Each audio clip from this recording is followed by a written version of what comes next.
Pemirsa, sejak 17 November lalu, wilayah Kepulauan Papua resmi dimekarkan menjadi 6 provinsi yang terdiri dari Papua Barat, Papua Barat Daya, Papua, Papua Tengah, Papua Pegunungan, dan Papua Selatan. Pemerintah menyebut pemekaran Papua sebagai game changer percepatan pembangunan Papua. Apakah pemekaran Papua ini akan membuat rakyat Papua lebih sederhana?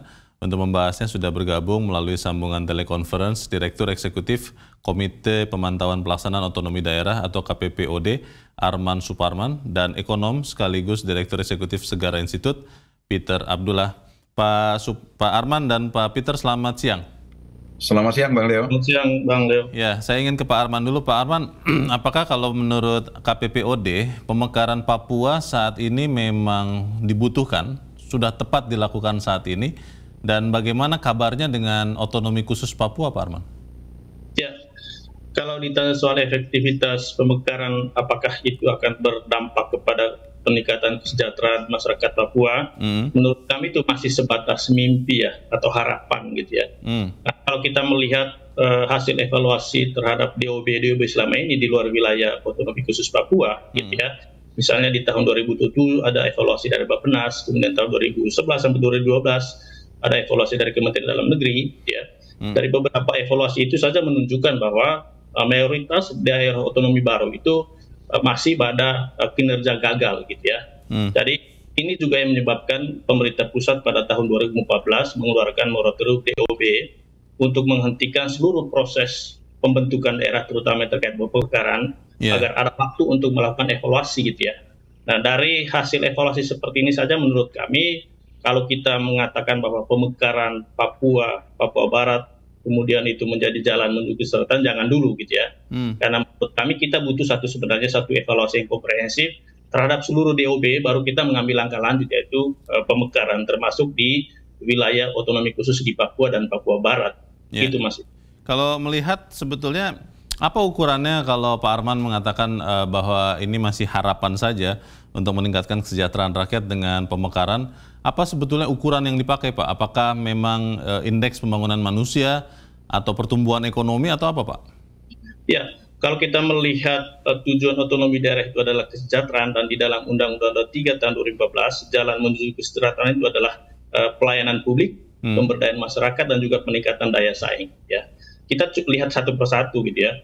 Kalau kita lihat dari pelayanan publik itu, dan itu menjadi salah satu persyaratan kapasitas daerah dalam pemekaran itu, wilayah di Papua, terutama di kabupaten kota itu belum menunjukkan kinerja di mana mereka siap untuk dimekarkan gitu ya.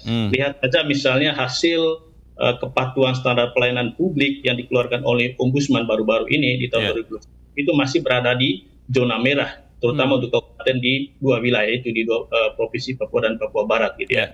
Atau dari hasil yang dikeluarkan oleh KPPOD bulan November ini gitu ya, terkait dengan daya saing daerah berkelanjutan, mayoritas kabupaten kota dan juga provinsi di Papua itu masih taraf level rendah gitu ya untuk daya saing. Ya. Jadi melihat ini saja menurut kami dari persyaratan dasar kapasitas daerah-daerah di Papua, baik itu di level provinsi maupun di kabupaten kota, itu juga belum siap untuk dimekarkan gitu, Mas Leo.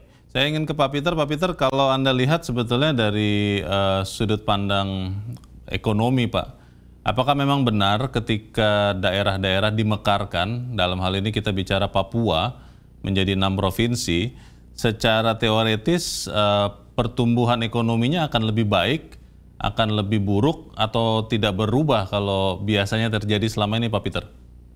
Secara teori, secara konsep, ya seharusnya saya sependapat dengan Pak Jokowi, itu bisa menjadi game changer di dalam upaya untuk mensejahterakan masyarakat Papua. Ya, secara teori, secara konsep. Ya, saya tidak menentang apa yang disampaikan oleh Bang Arman. Ya. Secara teori dan konsep iya. Ya. Karena apa? Ya.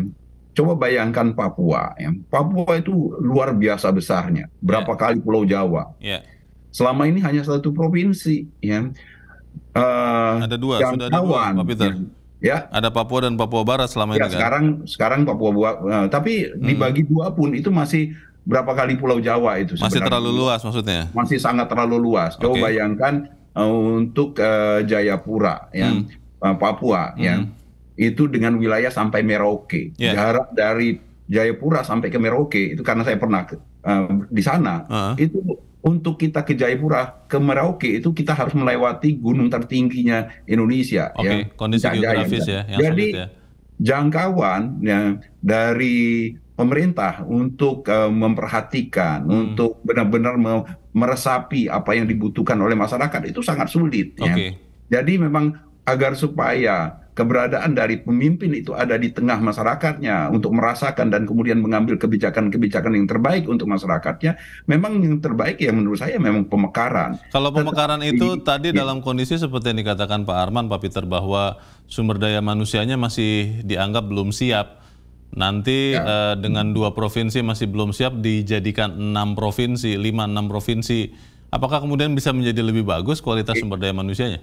Itu mirip dengan kita dulu waktu kita mau merdeka itu, Bang Leo, ya Bang Arman. Dulu kan pertanyaannya kita siap dulu merdeka atau merdeka dulu untuk menjadi orang yang lebih siap. Ya. Jadi ini sama. Ya. Saya kira persoalannya adalah, ya, saya sependapat bahwasanya pemekaran itu adalah game changer. Tetapi pemekaran pemekaran hanya sebatas pemekaran itu tidak cukup. Pemekaran harus diikuti dengan upaya-upaya lain. Termasuk apa yang disampaikan oleh Bang Leo, Bang Arman tadi. Bagaimana mempersiapkan individu-individu, pemimpin-pemimpin yang di daerah itu untuk benar-benar bisa menjadi pemimpin yang baik. Nah, selama ini kalau kita lihat dari yang selama ini, itu yang tidak terjadi. Kita hanya selesai di pemekaran, tetapi tidak selesai di dalam mempersiapkan pemimpin-pemimpin yang benar-benar memiliki visi dan memiliki konsep bagaimana membangun di daerah. Pak Peter, yang lebih menjadi masalah di Papua dengan yang ini kemudian kalau saya mencoba memakai pola pikir pemerintah yang kemudian menjadi dasar pemekaran, yang lebih jadi masalah itu sebetulnya sumber daya manusia atau memang infrastruktur fisik. Kita lihat Presiden Joko Widodo sering sekali ke sana, ke Papua, membangun berbagai rupa. Tapi kalau dilihat indeks pembangunan manusia di Papua kan meningkatnya relatif perlahan sekali ya. Bagaimana itu Pak Peter? Ya, ini infrastruktur fisik itu kan sebenarnya hasil dari sebuah kebijakan yang diambil oleh para pemimpin-pemimpin yang ada di daerah tersebut. Ya. Indonesia sendiri, kita sudah mengalami begitu banyak presiden. Ya. Tetapi baru Pak Jokowi yang benar-benar memprioritaskan pembangunan infrastruktur. Demikian juga dengan pemimpin-pemimpin di daerah. Ya.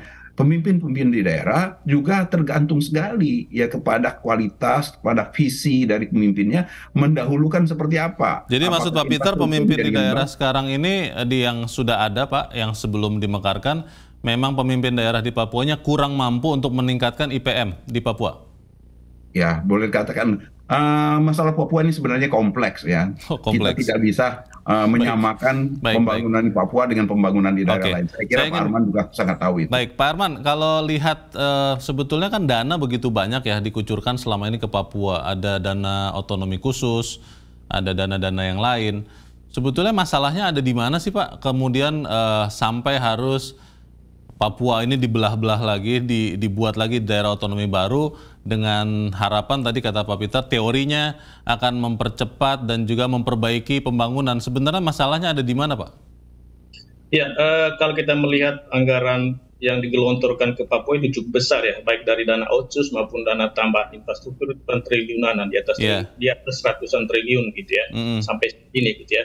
Menurut kami apa yang menjadi hambatan atau akar soalnya selama ini terutama terkait dengan hubungan pemerintah pusat dan pemerintah daerah. Ya.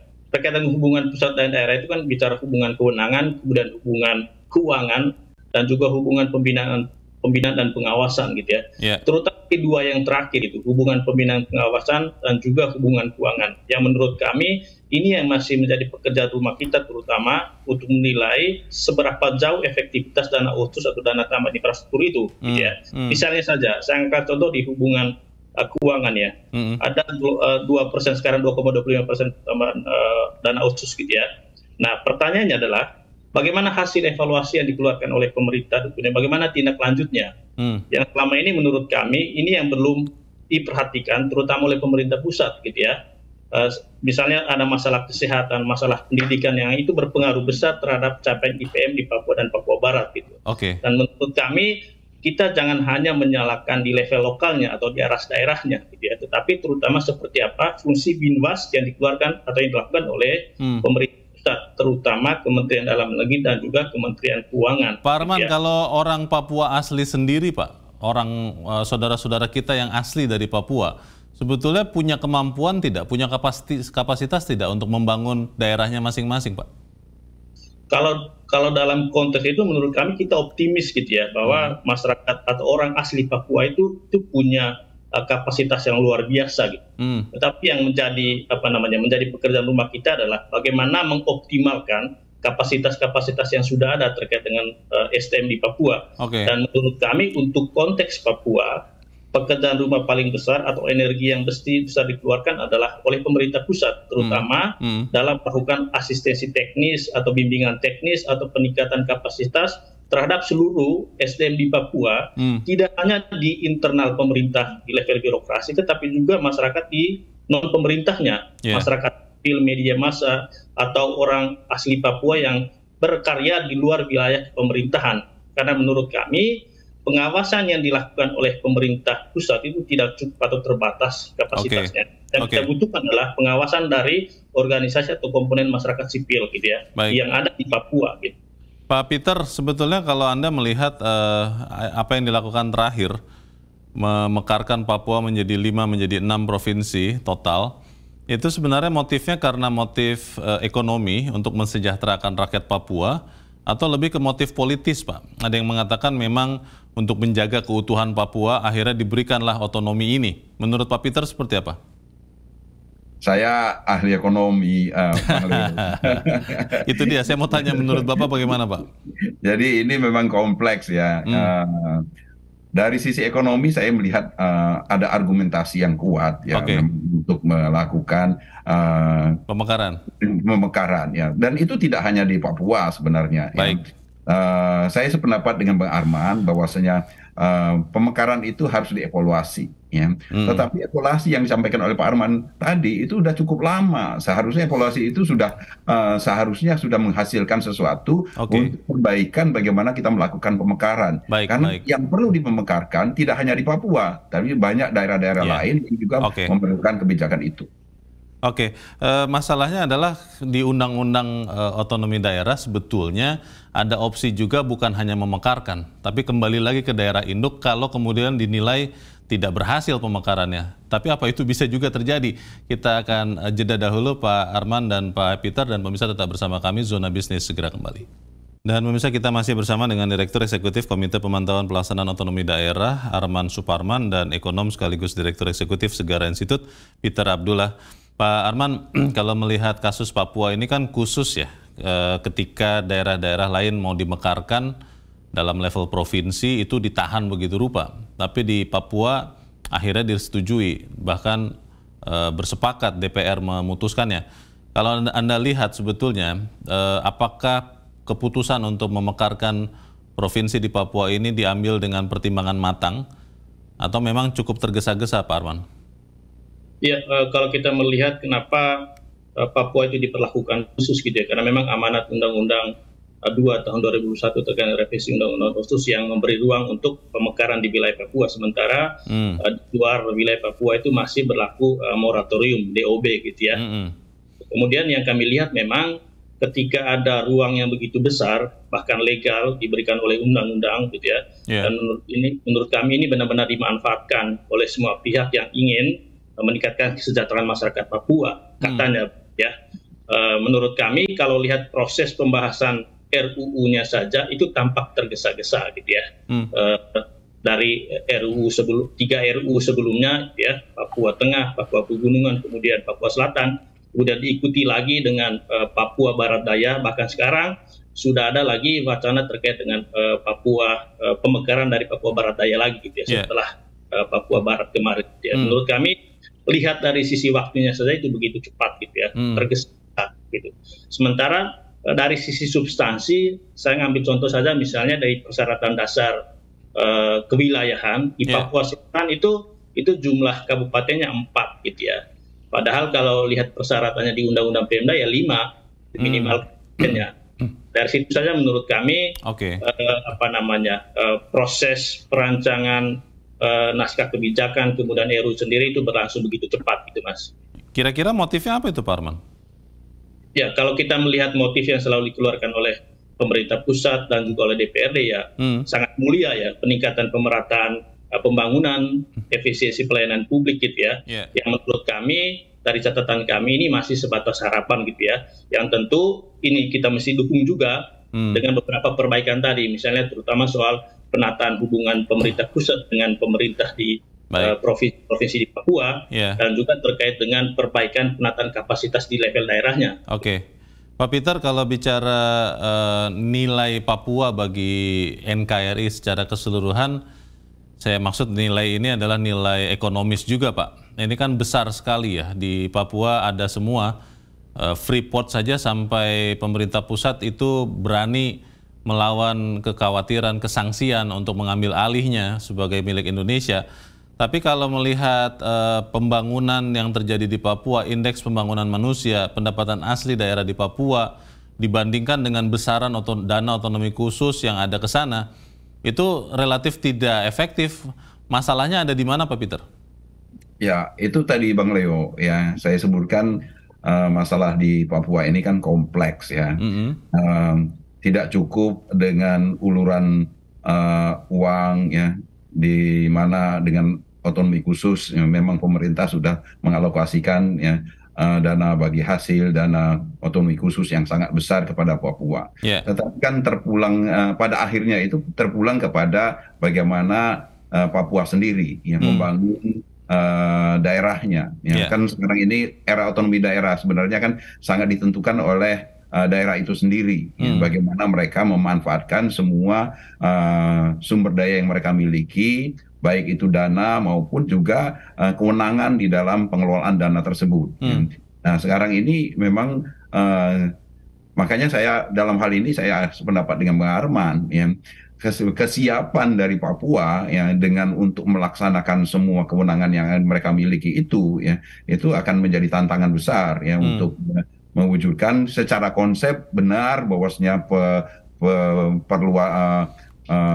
pemekaran itu akan menjadi game changer, menjadi pintu gerbang untuk mensejahterakan masyarakat di Papua. Tetapi pada akhirnya kan terpulang bagaimana mereka yang kemudian menjadi terpilih menjadi pemimpin di daerah-daerah baru tersebut benar-benar bisa memiliki visi dan kemudian mengeluarkan kebijakan-kebijakan yang bisa mensejahterakan masyarakatnya. Kalau kita merujuk kepada pengalaman kita melakukan pemekaran, yang juga yang disampaikan oleh Pak Arman, Bang Arman, itu banyak sekali daerah-daerah yang gagal. Ya.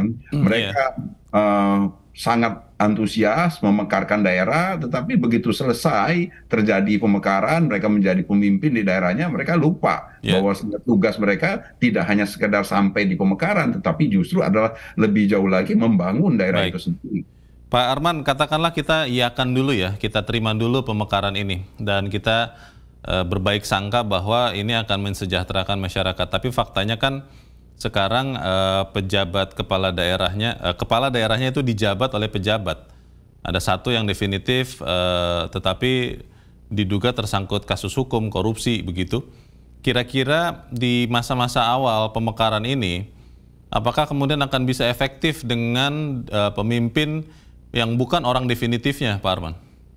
Ya, kalau kita melihat proses awal itu, terutama 3 tahun ke depan ya, untuk 3 DOB, Papua Selatan, Papua Tengah, dan Papua Pegunungan ini memang masih dipegang oleh pejabat kepala daerah yang kemarin sudah dilantik oleh Menteri Dalam Negeri, dan juga PJ Sekdanya juga diangkat dari kalangan pemerintah pusat gitu ya. Yang menurut kami ada sisi positifnya di mana para PJ ini sudah punya pengalaman dan juga kapasitas untuk menata daerah, gitu ya. Tapi yang perlu diperhatikan adalah terutama infrastruktur di internal birokrasinya sendiri, pembentuk OPD, kemudian penyiapan infrastruktur sarana dan prasarana. Ini yang menurut kami pekerjaan paling pertama yang mesti dilakukan oleh para pejabat gubernur, gitu ya, di 3 DOB atau di 4 DOB ini, gitu ya. Sementara di sisi lain saya sepakat dengan Pak Peter gitu ya, tantangan yang cukup berat yang dialami atau yang akan dihadapi oleh DOB Papua ini, karena memang dari hasil kajian daya saing daerah berkelanjutan yang dikeluarkan oleh KPPOD November tahun ini gitu ya, ada problem yang cukup besar di sisi pilar tata kelola, terutama mulai dari perencanaan, penganggaran, penyusunan kebijakan dan pelayanan publik yang mana dari hasil indeks ini menunjukkan bahwa memang prinsip-prinsip tata kelola yang baik itu masih sangat jauh dari harapan gitu. Dan menurut kami ini yang menjadi titik fokus dari para PJ-PJ di PJ Gubernur, terutama di 3 DOB atau di 4 DOB ini nanti. Gitu, Mas. Pak Arman, gangguan keamanan itu kan walaupun sporadis tapi masih terus ada di Papua. Kalau Anda lihat dengan pemekaran daerah baru ini, Pak Arman, apakah kemudian signifikan akan mengurangi atau bahkan menghilangkan gangguan keamanan itu? Ya, kalau kita melihat soal gangguan keamanan atau kondusivitas keamanan di Papua itu harus ditanyakan dulu apa akarnya gitu ya. Kalau dari kacamata kami memang kalau kita lihat konflik yang ada di Papua mungkin lebih terkait dengan soal trust aja. Trust antara masyarakat Papua dengan pemerintah Indonesia, terutama pemerintah pusat gitu ya. Pertanyaannya adalah apakah dengan pemekaran ini trust itu bisa dibangun gitu ya. Ini yang menjadi pertanyaan sekaligus tanda tanya juga gitu ya. Yang menurut kami ini juga yang menjadi pekerjaan rumah yang harus diselesaikan. Bagaimana pemerintah pusat terutama meningkatkan trust masyarakat Papua terhadap pemerintah Indonesia, terhadap pusat maksud kami gitu ya. Pak Peter, perbaikan akuntabilitas, transparansi penggunaan keuangan itu sering diteriakan orang supaya bisa memperbaiki Papua. Anda melihat dengan pejabat-pejabat yang tadi dikatakan Pak Arman sebetulnya punya pengalaman yang lebih baik karena ditunjuk oleh pemerintah pusat, itu akan lebih baik tidak transparansi penggunaan keuangan, apakah itu dana otonomi khusus atau dana-dana yang lain, Pak Peter? Wah, saya pesimis sebenarnya Bang Leo ya. Waduh, kenapa Persoalan tata kelola ini yang disampaikan oleh Bang Arman itu tidak hanya di Papua, memang lebih besar bobotnya, memang bebannya lebih besar di Papua. Tapi itu terjadi di hampir semua daerah kita ya.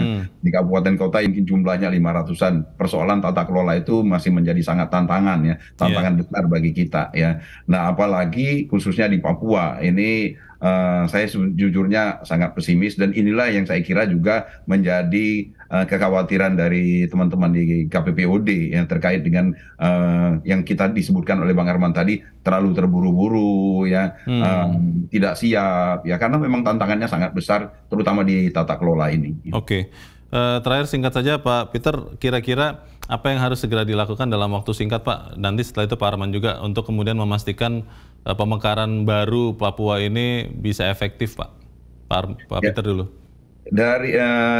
Dari yang sudah kita diskusikan Bang Leo, yang paling utama adalah bagaimana menetapkan pemimpin yang ada di Papua yang bisa memulai perbaikan ya tata kelola, ya manajemen risiko, ya kemudian ya terutama ya dalam kata lugasnya adalah mengurangi korupsi yang ada di daerah. Kata kuncinya di sana.